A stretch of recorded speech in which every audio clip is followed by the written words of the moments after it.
भाजपच्या वतीनं कोल्हापूर शहरातील विविध प्रभागात महाआरोग्य शिबिर आणि त्या अनुषंगानं रेशन कार्ड, पॅन कार्ड, आधार कार्ड, नवमतदार नोंदणी या उपक्रमांचं आयोजन केलं जात आहे। कनाननगर इथं या शिबिराला उच्च आणि तंत्र शिक्षण मंत्री चंद्रकांतदादा पाटील यांच्या हस्ते सुरुवात झाली। दिवसभर सुरू असलेल्या शिबिराचा प्रभागातील शेकडो नागरिकांनी लाभ घेतला। भाजपच्या वतीनं कोल्हापुरात विविध ठिकाणी महाआरोग्य शिबिराचं आयोजन केलं जात आहे।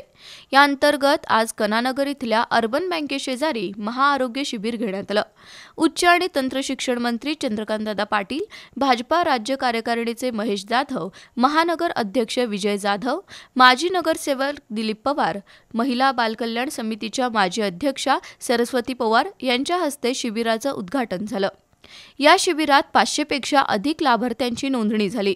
आधार कार्ड, पॅन कार्ड, नवमतदार नोंदणी अपडेट आणि दुरुस्ती उपक्रमाला मोठा प्रतिसाद लाभला। मोफत श्रवण तपासणी देखील करण्यात आली। या उपक्रमाचा शेकडो नागरिकांनी लाभ घेतला।